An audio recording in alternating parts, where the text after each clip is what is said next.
Sempre all'ascolto di Radio Corsica Internazionale. Reportage, une émission qui vous est proposée par la rédaction d'RCI, à retrouver en images et en podcast sur le site de Radio Corsica Internazionale. Buongiorno e saluto a tutti. Bonjour, on va parler roller aujourd'hui sur RCI avec Marie-Pierre Samani qui est la cheville ouvrière, on va dire la créatrice, la fondatrice du club de Bastia, les Rollers Bastiaccio, c'est ça? Le Roller Derby Club Bastia. J'arriverai jamais. Ça rentrera pas. Ça fait 10 ans que ça existe, bon, c'est pas grave. Marie-Pierre, alors on va parler de roller parce que vous organisez un nouveau tournoi. Vous ne vous arrêtez plus en fait. On s'arrête plus, on y a pris goût. C'était le dernier, c'était en février, c'est ça? Le dernier, c'était en février, ma Sweet Derby Valentine sur le thème de la Saint-Valentin. Là, comme on est en juin et qu'on commence l'été, on s'est dit on va faire sur le thème de la plage. Bitiré.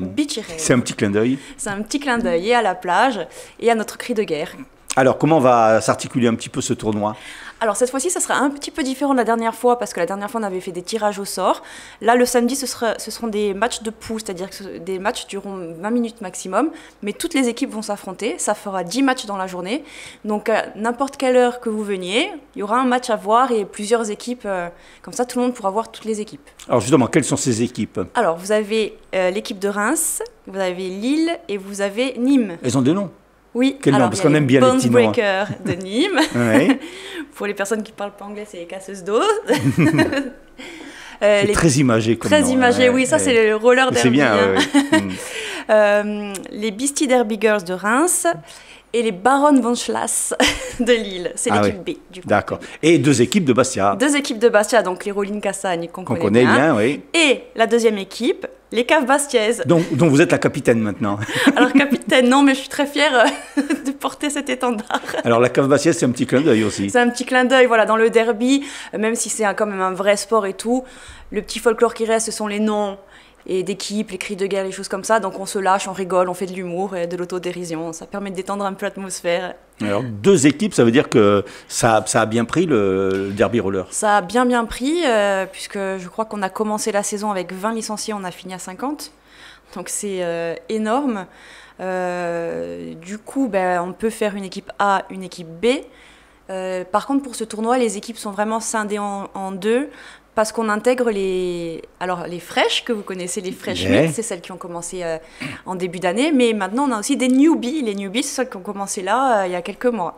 Donc là, le but du jeu, c'est de faire vraiment jouer celles qui sont capables pour les former. Voilà. Et puis aussi, qu'elles sachent que quand elles rentrent dans le club, elles peuvent tout à fait faire des matchs avec nous. Si elles travaillent et qu'elles ont le niveau, c'est pas cloisonné. L'équipe n'est pas cloisonnée. Donc finalement, le tournoi de février, ça a apporté un plus.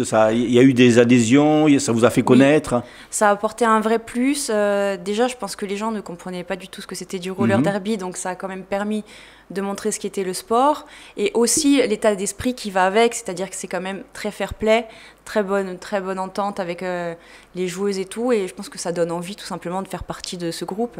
Alors quel est un petit peu le niveau de ces équipes qui viennent? Parce que vous êtes entre guillemets débutantes, même si vous avez déjà un beau potentiel. C'est quand même des équipes qui ont tourné. En fait, notre désavantage, c'est d'être enfermé sur l'île et de ne pas pouvoir s'entraîner avec d'autres équipes. Par contre, je pense que le Covid a quand même remanié toutes les cartes, où il y a beaucoup de clubs qui ont perdu des anciennes joueuses et qui ont dû reformer avec quelques anciennes et plein de nouvelles, ce qui est aussi notre cas. Donc on verra bien ce que ça donne, mais après c'est vrai qu'elles ont quand même plus l'habitude de se confronter aux autres, alors que nous à chaque fois on découvre notre potentiel sur le coup. Alors ça demande quand même une grande organisation, parce qu'il y a quand même 3 équipes qui viennent du continent pour le logement, toute l'infrastructure qu'il faut qu'il y ait derrière, quoi. C'est ça, alors oui, c'est l'intendance. En plus, c'est ça demande beaucoup d'organisation, et puis c'est un sport où on a l'habitude de se débrouiller un peu toute seule. Donc c'est nous qui logeons les joueuses, ou alors elles se font un Airbnb, sachant que c'est sur leur denier personnel, c'est vraiment... Il faut vraiment remercier les équipes et les arbitres. Oui, parce qu'elles viennent à leurs frais, en fait. Qui viennent à leurs frais, y compris les arbitres, ils payent pour venir. Donc, c'est quand même à souligner. Donc, on les remercie déjà. Et puis, oui, après, nous, on se débrouille pour fournir les logements s'il y a besoin, aller les chercher à l'aéroport, tout organiser, le merch, la buvette, tout ça. Cette fois-ci, on aura une buvette. Et comment ça se passe au niveau des équipes qui viennent? Comment s'est fait un petit peu cette liaison avec ces équipes? Comment vous les connaissiez?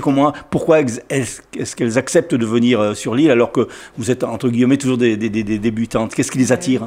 Mais je pense que déjà, c'est les réseaux sociaux, vraiment. Ça marche vraiment beaucoup par les réseaux sociaux. Et je pense que ils sont curieux de voir, tiens, il y a un club en Corse, mais qu'est-ce qu'elles valent?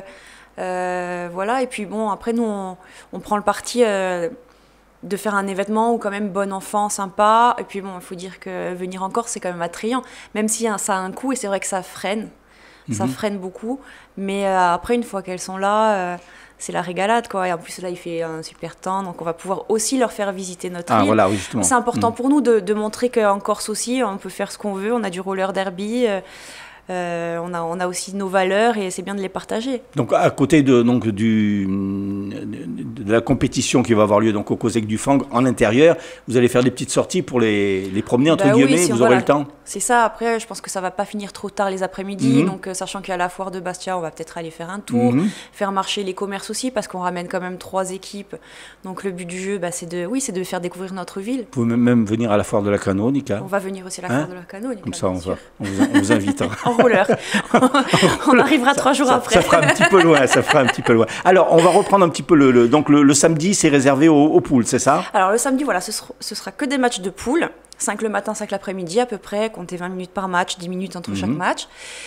Et le dimanche, donc le matin, ça sera comme la dernière fois, la demi-finale à 11h, je pense. Et l'après-midi, 14h, la finale. Donc vous êtes fixé à un but, parce que la dernière fois, vous étiez quand même qualifié pour les demi-finales. Oui, on a la finale. La finale, tout à fait. C'est vrai, la finale. Désolé, oui. Ne nous enlevez pas ça. Il y a eu tellement de matchs, quoi. Ah oui, c'est ça. Et donc, là, oui, ça sera classement au point, je pense, la première... ou classement à la gagne, enfin comme au foot, comme les poules de foot. Et... Par rapport justement aux équipes qui étaient venues, Perpignan et Gap, ce sont des équipes qui sont encore au niveau plus élevé ou c'est à peu près le même niveau? Eh ben, c'est une bonne question, mais on le découvrira. D'accord. Parce qu'il n'y a pas toute l'équipe qui vient, comme je vous ai dit, puisque c'est un peu compliqué pour venir. Et puis c'est un tournoi amical, donc il n'y a pas d'enjeu non plus. Donc je pense que leurs équipes, elles sont déjà moins nombreuses. C'est pour ça qu'aussi, nous, on a coupé en 2 pour que ce soit juste, pour pas qu'on soit 15 et elles 9. Oui, bien sûr, oui. Et elles ont aussi des fraîches. Parmi elles, ça permet de faire jouer aussi un peu leurs fraîches. Donc, c'est difficile de dire leur niveau. La seule chose que je peux dire, c'est qu'elles ont plus l'habitude de se mélanger à d'autres équipes. D'accord. Ça va représenter combien de personnes en tout, alors, avec les arbitres et tout? On va dire une bonne quarantaine ou cinquantaine de personnes extérieures. Avec donc les finales le dimanche. Le dimanche. Alors, ça crée un engouement chez vous. Est-ce que pour la suite, vous vouliez vous inscrire en championnat ou est-ce qu'on en est de ce côté-là? Je pense qu'on va s'inscrire. Là, ce tournoi, ça permet aussi d'intégrer les nouvelles pour voir celles qui peuvent éventuellement s'inscrire avec nous. Et voilà, et pourquoi pas une équipe A qui fait le championnat, une équipe B qui est là pour le loisir, pour organiser peut-être d'autres tournois amicaux ici pendant que nous on fait les championnats, voilà. Ça permet. Et le championnat, il débuterait quand alors? Alors le championnat, je pense que les inscriptions, ça se fait là. Et après, il y a 3 plateaux par an en fait. Donc c'est 3 fois par an, vous partez, vous jouez tous les matchs. Et après, donc c'est quand même moins contraignant que d'autres sports où il faut y aller tous les week-ends. Oui, sachant que vous pouvez vous aussi organiser, non, un plateau alors? Et on aimerait bien essayer. On aimerait bien essayer d'organiser au moins un plateau. Il y a plusieurs niveaux ou il n'y a qu'un niveau actuellement? Il y a plusieurs niveaux. Il y a N2, N1 et Elite. D'accord. Donc vous auriez un N2 pour voilà, quand on s'inscrit, on arrive directement à N2. D'accord. Et c'est par région. Nous, ça serait région PACA, je pense. Oui, donc c'est plus facile pour les liaisons. Déplacements, on sait qu'on ne va pas aller très très loin non plus. Un petit coup de bateau, d'avion et ça y est. Voilà, Marie-Pierre, merci de nous avoir mis en lumière cette compétition. Donc ça se déroule samedi et dimanche au COSEC du Fango à partir de 10h. Voilà, à partir de 10h, 9h30, 10h, on ouvre les portes. Et puis le premier match, ce sera 10h. Avec donc ces 3 équipes, Lille, Reims, Nîmes et 2 fois Bastia. La cave bastiaise, les caves bastiaises et les rollers Castagne. Et les rollers Castagne. Et vous avez changé de nom du coup? Ah oui, parce que du coup, on a adapté un peu au nom de l'équipe, alors on a modifié légèrement les termes. Quel est le nouveau nom de Maria Castagne alors? Maria Callas. Maria Callas, pardon. Je suis Mia Salas. Oui, d'accord. C'est bien dans le... C'est dans le thème. C'est dans le thème. Marie-Pierre, merci. Et puis Merci à vous. on se revoit ce week-end pour ce beau tournoi. Avec plaisir.